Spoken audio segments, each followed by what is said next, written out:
rosto tinha uma expressão de resignado cansaço. Por baixo dos olhos havia 2 bolsas de carne gritada e roxa. E no pobre Ângelo, o que mais impressionava era a respiração ofegante e ansiada de asmático.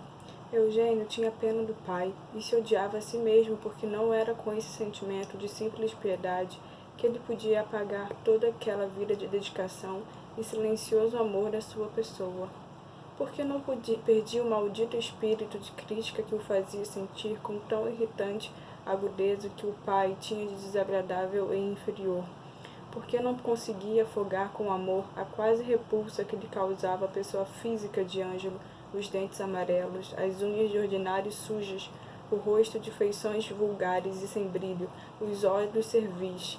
Eugênio desejava ser apenas um sentimental. São Francisco beijava os leprosos. Era uma história que sempre o impressionara. No entanto, coisas infinitamente mais fáceis ficavam além de suas forças.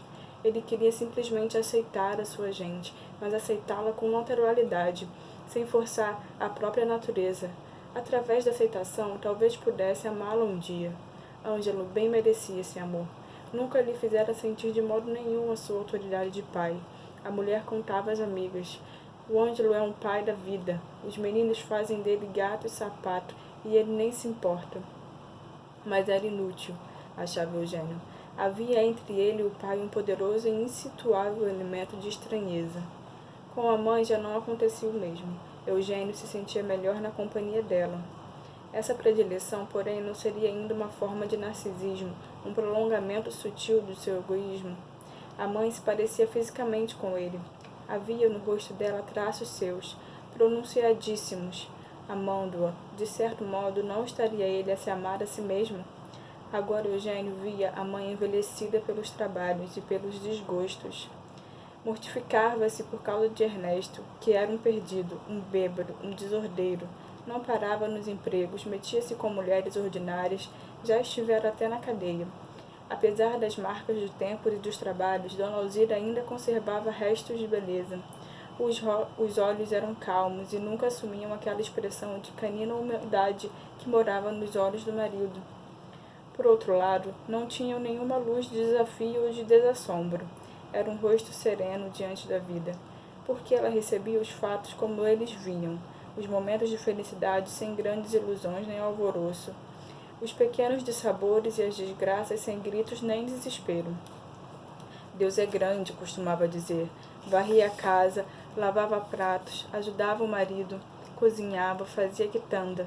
Não havia no mundo doença nem catástrofe que tivesse força para alterar o ritmo daquela casa. Vivia em uma pobreza limpa. Eugênio, que lhe era grato por isso, mostrava-se carinhoso para com ela, mas ao mesmo tempo sentia que ainda não era com esse carinho e com essa gratidão que ele ia pagar tudo quanto lhe devia.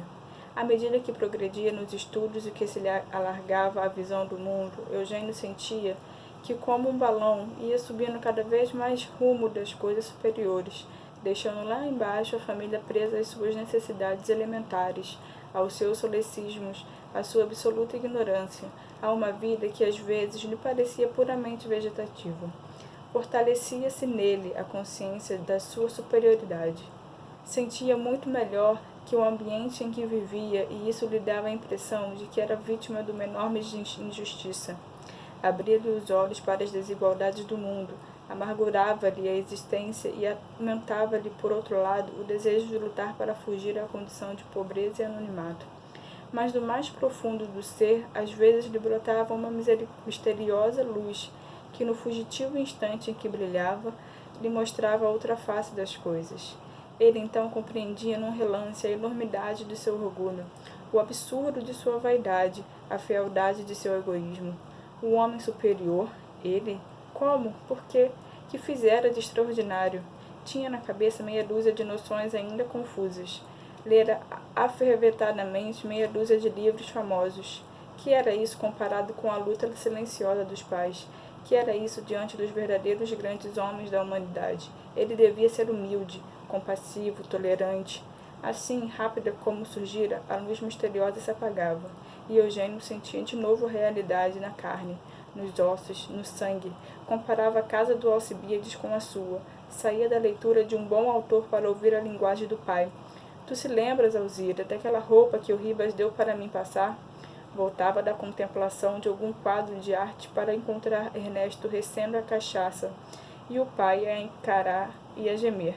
Odiava a pobreza, odiava a humildade, aborrecia sua vida. Ângelo levantou o copo e tomou o remédio. Ernesto levou aos lábios um cigarro amassado, com as mãos trêmulas, e apalpou o bolso, à procura de fósforos.